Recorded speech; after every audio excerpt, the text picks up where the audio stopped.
Assalamualaikum warahmatullahi wabarakatuh. Nama saya Nuri Jawahari dari kampus Universitas Muhammadiyah Baro, yang saya akan menjelaskan sejarah ekonomi. Sejarah ekonomi adalah ilmu yang mempelajari tentang cara teorema ekonomi berubah dilihat dari sudut pandang historisnya. Analisis dalam sejarah ekonomi dilakukan menggunakan gabungan metode sejarah, metode statistik, dan teori ekonomi terapan. Sampai peristiwa bersejarah, topik ini meliputi sejarah bisnis, sejarah keuangan, dan mencakup bidang sejarah sosial seperti sejarah kependudukan dan sejarah buruh. Sejarah ekonomi kuantitatif, ekonometrik juga disebut sebagai kliometrik. Ini adalah beberapa sejarawan yang terkenal. Lanjut. Pemikiran ekonomi kaum merkantilisme. Pengertian merkantilisme, kata merkantilisme berasal dari bahasa Inggris, yaitu merkan, yang artinya pedagang. Jadi dapat disimpulkan merkantilisme adalah sebuah waham ekonomi, bisa disebut juga sebagai sistem atau kebijakan ekonomi untuk meningkatkan kekayaan suatu bangsa yang perekonomiannya diatur oleh pemerintah. Merkantilisme digunakan oleh negara-negara Eropa seperti Prancis, Spanyol, Inggris, Italia, Portugal, Belanda, dan Jerman pada sekitar abad ke-16 hingga ke-18. Para penganut merkantilisme percaya kalau ukuran kemajuan suatu negara ditentukan oleh jumlah logam mulia, ini bisa didapatkan dengan cara melakukan perdagangan dengan negara lain. Alasannya adalah kalau nilai ekspor lebih besar daripada impor, maka perdagangan internasional yang dilakukan oleh suatu negara akan mengalami keuntungan. Sistemnya merkantilisme berjalan dengan skema di mana kerajaan disebut sebagai mother country atau negara induk. Negara induk akan mengontrol semua perdagangan di koloni atau wilayah yang mereka duduki.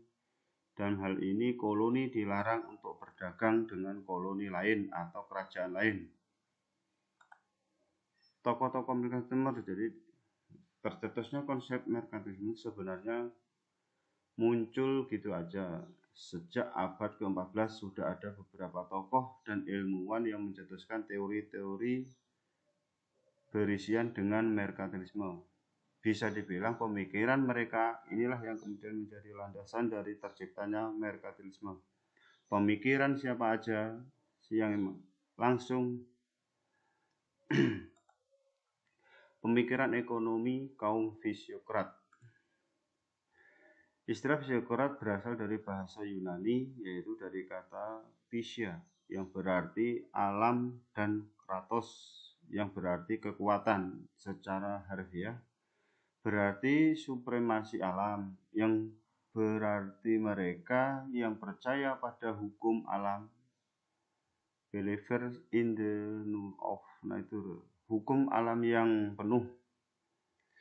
Dengan keselarasan dan keharmonisan ini berlaku kapan saja, di mana saja, dan dalam situasi apapun. Sumbangan pemikiran yang dalam perkembangannya ilmu ekonomi adalah hukum-hukum alamiah dan menjelaskan arus lingkaran ekonomi. Inti pemikiran utama dalam mazhab ini dituangkan dalam tabel ekonomi, menjadi tempat golongan masyarakat yang terdiri dari satu, kelas produktif, kelas yang kedua, kelas des proventalis atau kelas tuan tanah, yang ketiga, kelas steril atau kelas stipendil atau kelas tidak produktif, yang keempat, kelas pasif atau kelas masyarakat buruh atau labor adalah kaum pekerja yang menerima upah dan gaji dari tenaganya. Pemikiran ekonomi kaum fisiokrat yang menonjol dalam perkembangannya ilmu ekonomi selain lingkaran arus ekonomi dalam tabel ekonomi, yaitu tentang teori nilai dan harga yang terbagi menjadi tiga, yaitu satu, harga dasar barang, 2. Harga penjualan. 3. Harga harus dibayar konsumen. Ini kalau teori yang dikemukakan adalah sebagai takbir atau uang dan perlunya pengenaan pajak untuk kepentingan ekonomi.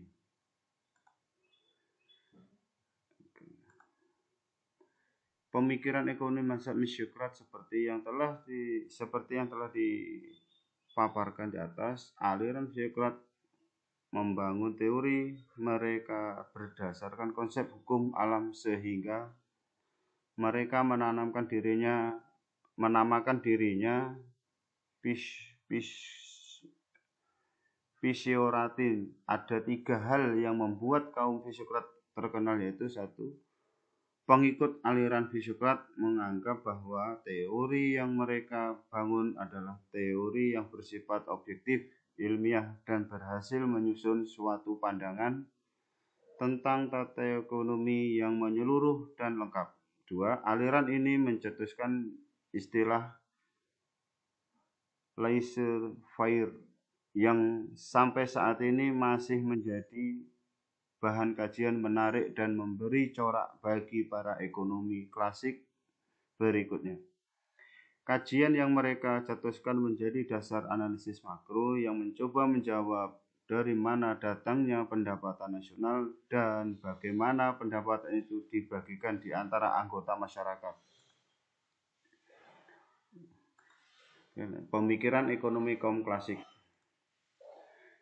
Ekonomi klasik atau ciri-cirinya, ekonomi klasik merujuk kepada sebuah aliran pemikiran ekonomi yang muncul pada akhir abad ke-18 dan awal abad 19. Pemikir-pemikir ekonomi klasik menekankan pentingnya pasar bebas, kepentingan diri sendiri, dan tangan tak terlihat dalam menentukan hasil ekonomi. Beberapa ciri-ciri ekonomi klasik: 1. Percaya pada efisiensi pasar bebas. Individu dianggap sebagai pelaku ekonomi yang rasional. Peran penawaran yang permintaan dalam menentukan harga. Mengakui adanya persaingan sebagai alat pengatur atas perilaku pelaku ekonomi. Dalam pemikiran ekonomi klasik, dapat beberapa masalah yang dihadapi, diantaranya adalah masalah produksi, masalah distribusi, dan masalah konsumsi. Kesimpulannya, dalam artikel ini kita telah membahas mengenai pengertian ekonomi klasik. Teori-teori yang berdasarkan serta ciri-ciri masalah yang dihadapi ekonomi klasik merupakan aliran pemikiran ekonomi yang penting dalam sejarah. Dengan pemikiran-pemikir seperti Adam Smith, Thomas Robert Malthus, David Ricardo, dan John Stuart Mill memperkenalkan kontribusi penting dalam bidang ini. Jika Anda tertarik, oke lanjut. Sistem ekonomi, pengertian, sejarah, dan ciri-cirinya. Sistem ekonomi sosial dalam ekonomi yang seluruh kebijakannya berekonomi ditentukan oleh pemerintah.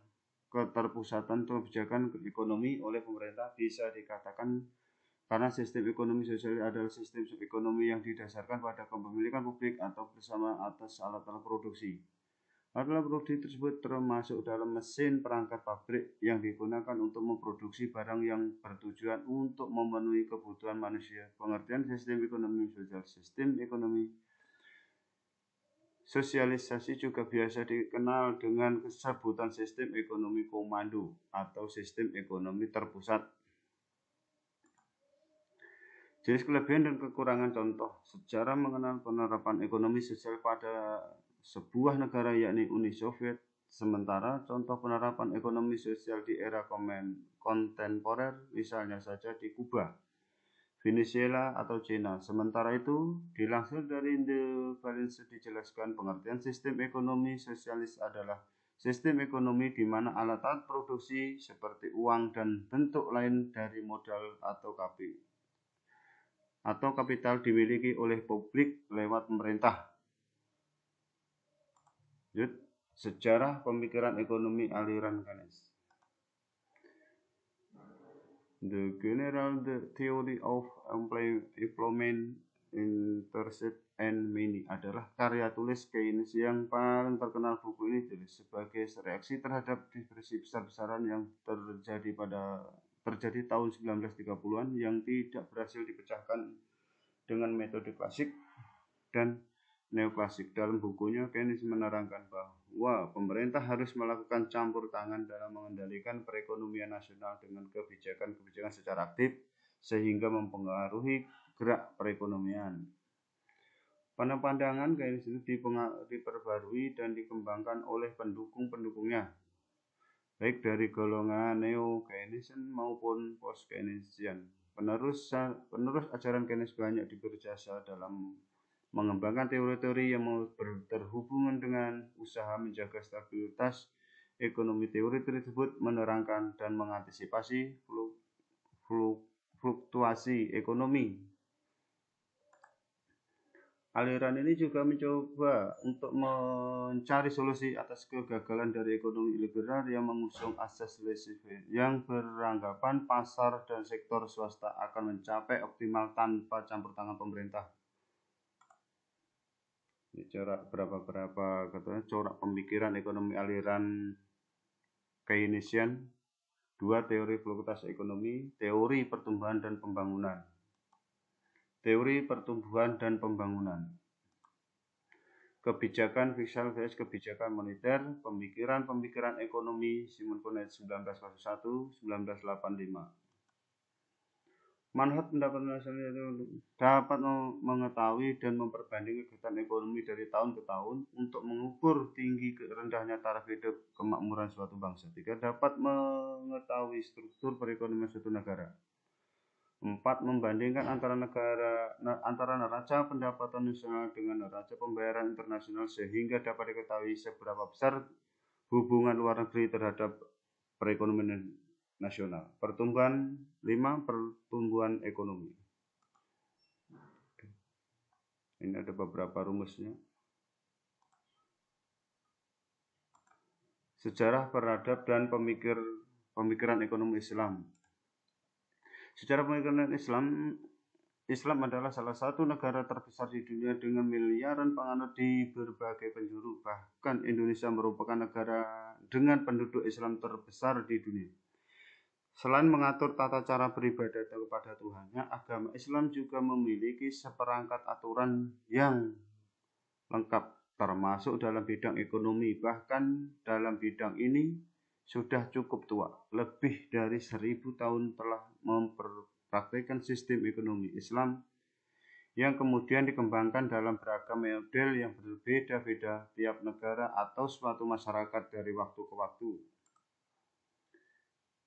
Ekonomi Islam diterapkan sejak era Nabi Muhammad SAW hingga kemudian dikembangkan oleh ulama-ulama dan intelektual Muslim dari waktu ke waktu hingga sempat mengalami kejayaan dan kemunduran.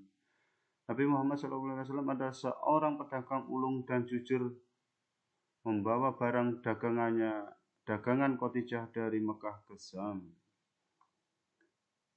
Namun berbeda dengan sistem ekonomi lainnya, misalnya dengan ekonomi kapitalitas maupun sistem ekonomi Islam tidak semata-mata kejar untung, namun juga benar memperhatikan sebagai aspek lainnya, terutama tentang etika bisnis, kebaikan, kejujuran. Di atas semua itu, ekonomi Islam menyeru bahwa semua aktivitas ekonomi hanya semata-mata mencari ridha Allah Subhanahu wa taala, menjauhi larangannya dan menjalankan perintahnya dalam unsur ekonomi. Sejarah pemikiran ekonomi Islam mulai dikenal sejak era Nabi Muhammad SAW dalam perkembangannya mengalami puncak kejayaan sejalan dengan puncak kejayaan peradaban Islam pada abad 6 Masehi hingga abad 13 Masehi. Kala itu ekonomi Islam berkembang pesat. Di Indonesia, sejarah pemikir ekonomi Islam hadir bersamaan dengan datangnya Islam itu sendiri ke Nusantara, yakni lewat para pedagang Arab, Persia, dan India secara lengkap. Sejarah pemikir ekonomi Islam baik dalam bidang ekonomi, manajemen, serta keuangan dapat Grametz pelajar. Nah, itulah informasi tentang sejarah pemikiran ekonomi Islam dan pentingnya belajar sejarah ekonomi Islam. Dengan mempelajari, kita akhirnya tahu nilai-nilai Islam dalam ekonomi begitu luar biasa. Tidak hanya menentukan aspek keuntungan semata, tapi juga harus memperhatikan keadilan. kebaikan, kemanusiaan, dan hal-hal lain dalam menjalankan kegiatan ekonomi. Semoga informasi bermanfaat. Terima kasih sudah menonton video ini. Saya sangat mengharapkan masukan dan sarannya untuk kedepannya agar lebih sempurna. Terima kasih. Waalaikumsalam warahmatullahi wabarakatuh.